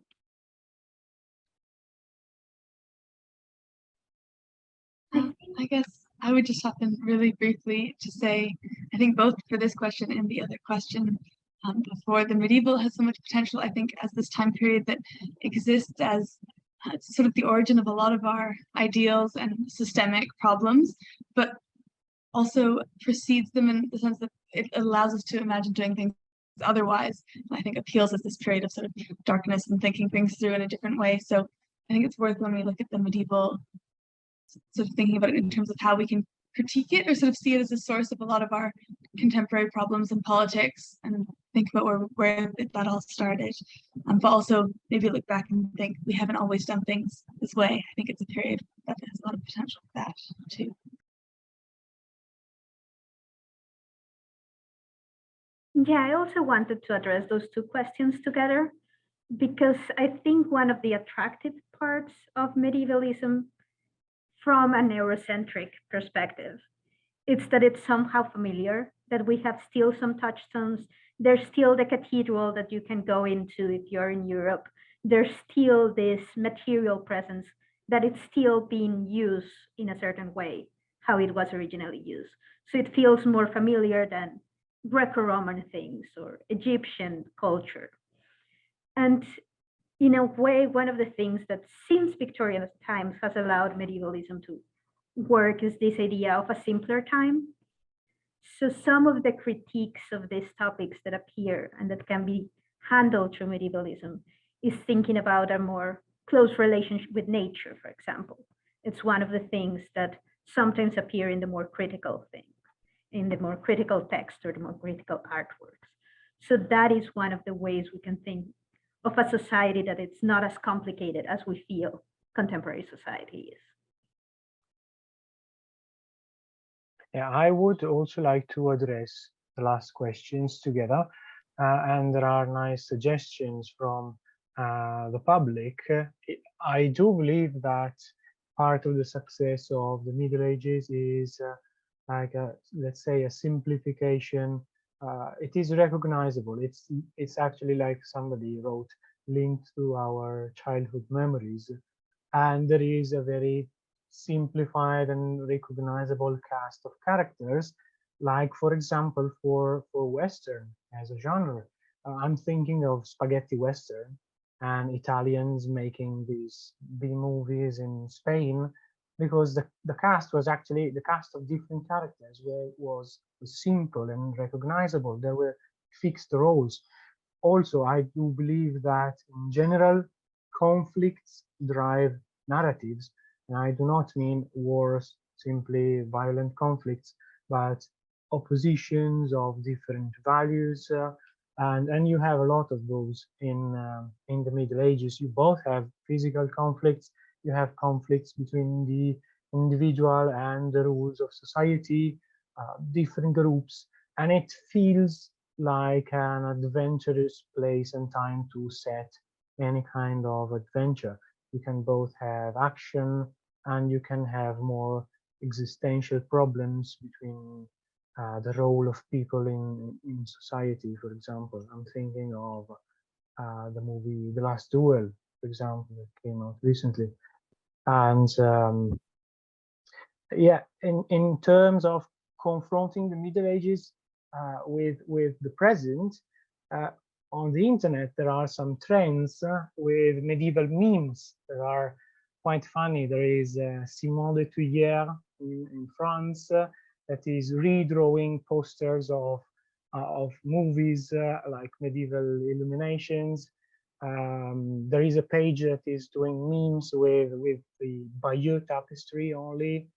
And we had a meme political party in Italy called Feudalesimo e Libertà, feudalism and freedom. And they are using the of course, it's humorous. They are using the Middle Ages to make a humorous comparison with today's society and times and uses, and to create a sort of detachment. I also want to pick up on the conversation happening in the chat, Grace's idea of the way we first encounter the Middle Ages as children through children's literature and movies and entertainment. And so it's more fun than other periods that we learn sort of more academically, historically. I think as a medievalist, I know that all of you are not necessarily, but the way that I came to the Middle Ages was through that kind of stuff. I mean, some of my earliest, I think, memories from childhood are of Disney movies and early trips to Renaissance fairs. And I think that shaped me as a medievalist way before I learned about medieval art history as an academic subject. So I think, yeah, that's so powerful. And something about fairy tales and children's literature in the 19th century is I don't think it's a coincidence that at the end of the 19th century, after people had gotten Grimm and sort of the early illustrations for Grimm, that medievalism becomes a thing, right? Or another thing, a revival of a thing. But the sort of power of childhood imagery and the way that stays with you and really does shape your impression of historical periods and the things that you're interested in as an adult, as much as we would like to be able to separate those things as academics. Now, it's funny how sort of ingrained that becomes in you, and almost like a subconscious sort of compulsion towards the medieval.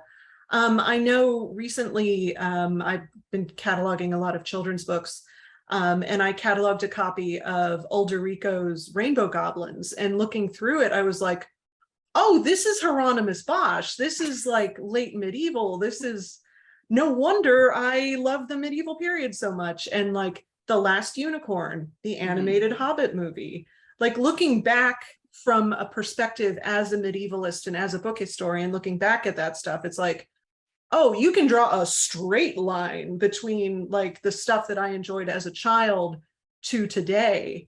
And really, I only started recognizing that fairly recently. So it is so deep inside a lot of people of Western background, the fairy tales, the Disney movies, that it just happens. This picks up on a question that I asked in the last panel, but the idea of studying medievalism also influencing the way you practice your scholarship. I'd be curious to hear from other people too about the ways in which they feel like medievalism is either central to their practice in some way, or the way that studying medievalist franchises or sort of doing that. And this kind of touches on the discussion about methodologies yesterday in the keynote panel as well. How does medievalism shape your scholarship, even if you're not a medievalist, say, for folks like Sarah and people who don't necessarily identify as that kind of scholarly specialty. I actually want to tack on an addendum to that question, which is also tying back into yesterday's discussion, which I'm glad that we have a representation of people at a lot of different stages in their careers and in a lot of different careers. And I was just curious, again, as an addendum to what Larissa just said, about what your experience is with other people in your subfield or, you know, in your broader field. Like, do you still feel that resistance, or what have been reactions among, you know, among advisors or other peers in like your PhD cohort or other peers in your departments? Like, are they supportive? Do they see it as, you know, as Brian said yesterday, something like, oh, that's nice that you do that, you know? So fun. yeah, which it is, but you know, it is fun, but yeah. So I can perhaps speak to that briefly. I think I was very lucky in doing my French PhD because my advisor, Anne Berthelot, is a famous French medievalist, but also someone who studies contemporary fantasy literature and who's really conscious of the two. And I remember at the beginning of my study showing up to her office and being like, oh my gosh, I made this amazing connection between these things. And she looked at me and she was like, yeah, that's what I study. But yes, you did make that connection. And so I found that it tends to be really supported, and I'm in French literary studies, so that's obviously a specific domain, but I think in certain contexts, more or less, there's definitely like a growing sense or a growing body of study, I think both in Anglophone worlds and in Francophone worlds, focusing on that particular topic, and how medievalisms and medieval studies go hand in hand, and particularly in literary studies. But if I may jump back just very quickly to the previous questions, one of the other things that I thought was that many people brought up that I just want to emphasize is this idea of the medieval period and its contradiction, in that in one sense, it's distant enough that it's not us anymore. We're not those people, right? But again, it's so close for all the reasons that everybody has brought up, that we feel that we can understand it, whether or not we may. But again, also thinking its links to contemporary Western culture, whether it be fairy tales, whether it be the roots of the modern novel that started in the romances. In French, it's really helpful because a roman is the word for a medieval romance, and a roman is the word for a contemporary novel. And just seeing that continuity, I think, reminds us, or even if we think about how medieval texts function, and that you sort of, in some cases, if you look at a manuscript, it connects you to other places, like a hypertext, which is, you know, in some ways people have described medieval manuscripts in that way. And so I think that that's another reason why it's so interesting to us. And to wrap up, the works that I studied, the bande dessinée L'Âge d'Or, which is a contemporary French bande dessinée, we'll go with that term, so sort of like a comic book or graphic novel in a different format. It uses a medievalist or neo-medievalist era as the setting for political fables, and it does. In this particular work, it is able to address questions not only of perhaps feminism and gender identity, but also of things like a political situation, or how do we deal with fractured social cultures, etc. And so I think the way the authors suggested that this works is because it's set in a different time that we know ended, it kind of gives us hope that this time, which maybe people are feeling is unable to change, it too can end, it too can change. And so I think that might be one way in which medievalism can be used to speak to contemporary concerns as well. I just wanted to highlight the chat. If you have a beloved fantasy something that you would like to share with the group, please do. I want this to be a resource for all of our favorite fantasy stuff. But I also wanted to highlight the really interesting and exciting work that's happening in YA literature, specifically as a place for kind of emergent medievalism. There are lots of works by female writers in particular, but really happening kind of throughout the genre of really progressive representations of medievalism. There's sort of gender swapped Robin Hoods, all of these kind of really interesting interventions into familiar stories and characters, which don't have a visual apparatus yet, but I hope will be turned into great TV shows and movies. And so I really think that that's a place where really some interesting writing is happening. And there's, I think, also in the realm of graphic novels and more sort of socially progressive takes on medieval stories in YA in particular.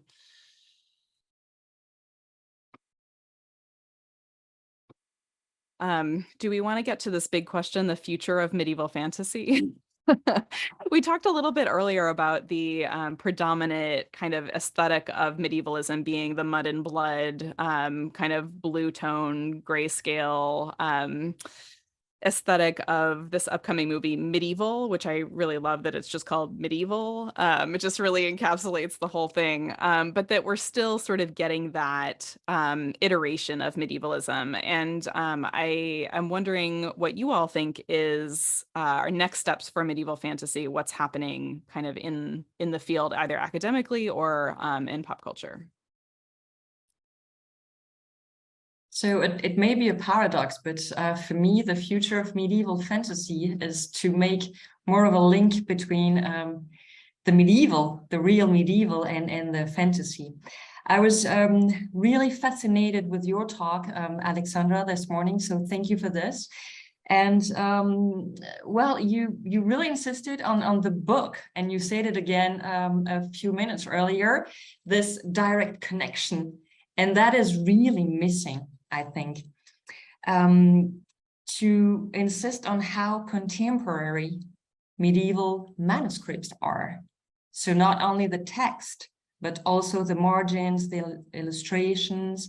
So for me, the future of medieval is that it stops being a stage, being a stage setting, and I'm the one saying that, but reconnects with the constants of the time, the timeless constant of the time, and to work on this more in depth. And a very important topic, and we've been talking about this a lot today, is the queer relationship with Lancelot and Gallo, for instance, that was completely ignored and denied for centuries. And that is now, again, a subject, a scholarship subject and whatever. So that would be my answer for the future of medieval fantasy. It's interesting to hear you say that, and I completely agree. And also just thinking about the places where, as a non-medievalist, but someone interested in medievalism, the places where it seems like popular culture kind of gets it the most, or in the best manifestations, are the ones that are not meant to be these super serious, high epic, examples. It's often the more kind of comical ones. And I was thinking of like listening to, and I'm blanking on his name, the guy who made The Northman. What is his name? Robert Eggers.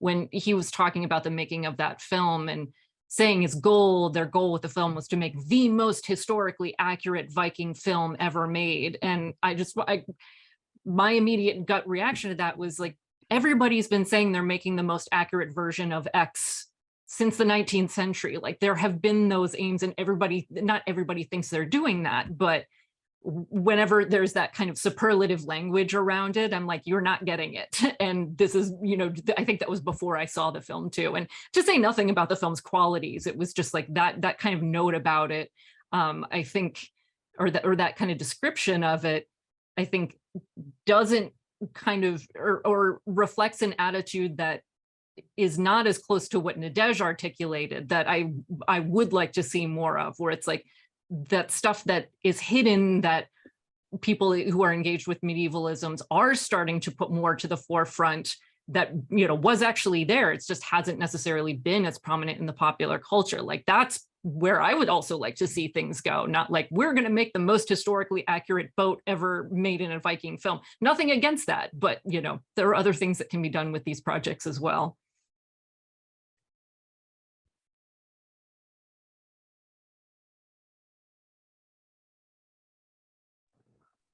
I think this consideration of historically accurate is so plagued, right, with these various associations of like whose accuracy really are we going for?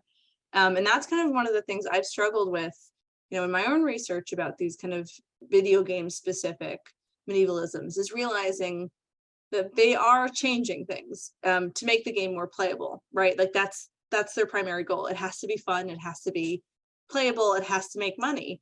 And I think that there's somewhere in there, right? Like it's not an either or. It's not that it's either historically accurate or it's not. It's a shade system, right? Somewhere in the middle. And just because it's not entirely, as we know, up to date, accurate in the textbooks, it doesn't mean that it's bad. It's an interpretation, and we have to kind of deal with it that way. That we can't just throw it out just because it's a little off kilter.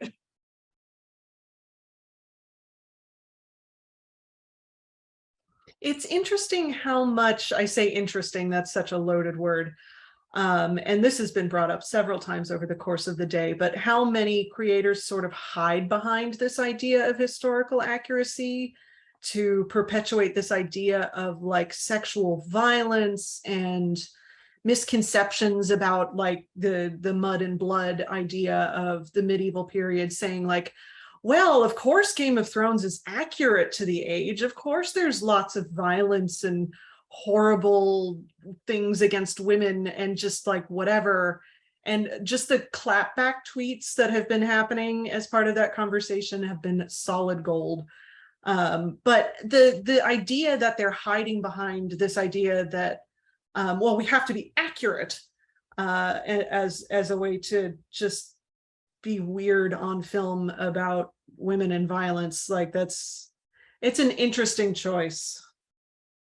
I think this question is something that continues to come up really in almost every new medievalism. And I think we had a comment early in the day that was something to the effect of whatever they choose to import from the medieval is a choice, right? We're not trying to represent the period accurately. The creators are constantly making selections and choices against particular things.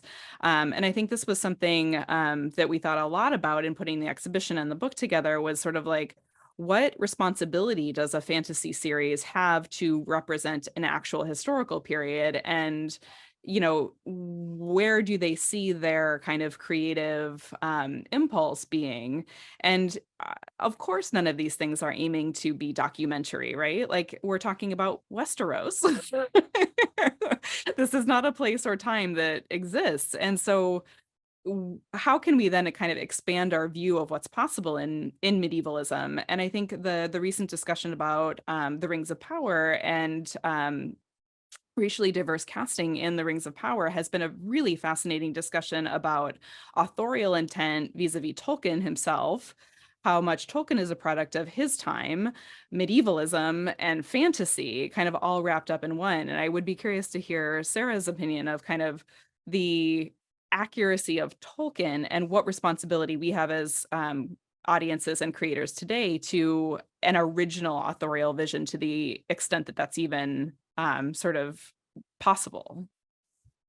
It's such a tough question with Tolkien, because of course he's not like George R.R. Martin or J.K. Rowling, in that he's not currently alive, so can't be called upon to respond to some of these questions. But I mean, I don't know how many of you are fans of Tolkien's work or of his legendarium, but we're kind of lucky in that you can kind of dig into certain aspects of unpublished works or works that have been published kind of in piecemeal form and find questions to some of these contentions of racism or racist fantasies and things that very easily and concretely counter some of the criticisms of his work, and that I think really support the kind of casting decisions that are being made. And these need these kind of long live zombie Tolkien. I don't know how on board he would be with that, but I guess zombies don't necessarily have the choice to be zombies. So yeah, I mean, sorry, I got sidetracked by the zombie Tolkien comment. I'm going to pivot to someone else. Well, I guess there was a good question, actually, couple of questions in the Q&A. Someone asking, have you considered the imagined medievalism in anime and manga and even the deep, quote unquote, medieval worlds of Chinese dynasties? And then a later question, as you've touched on it a little before, but what is being done about the lack of diversity in popular fantasy? I initially recoil and dismiss the genre primarily because of its monolithic representation. After all, aren't we dealing with fiction? There should be zero restraints other than perhaps ... racism. And yeah, I think that's, you know, there's a lot to be said about that. And I guess I would throw it back to the group and ask if there are particular examples in recent popular culture, or even going back further in the past century or something, where that you would draw people's attention to, of good examples of that, or examples that you would use and highlight for others. I would be able to in about 2 weeks. I can actually hop in with a game set in medieval Japan, which is one of my all-time favorites. It came out a couple years ago. It's Ghost of Tsushima, and it's taking place during the Mongol invasions, and it's so good. And I think a lot of people had very limited expectations of what it was going to be, but it proved, I think, really without a shadow of a doubt, particularly, I think, to the games industry, which tends to be dominated by, you know, cishet white men, that you can focus outside of Europe in the Middle Ages and you'll be fine. In fact, people want it. They are willing to play for it. And, you know, I think they've got a sequel that they've announced is coming out. Like, it's spawned a really interesting discussion, right, of what's going on in the 12th century outside of Europe. So that would be my like immediate recommendation. I was just going to add, this was an amazing day, but Larissa had asked a question of me about the global Middle Ages that sort of picks up on something that Blair was hinting at. There is this book by Louise D'Arsens about world medievalism, the Middle Ages and modern textual culture. I have it right here, and I read it constantly since it came out recently. But also on Monday, this coming Monday, Helen Young and Kavita Finn's book, Global Medievalism, an Introduction through the Cambridge Elements series will come out.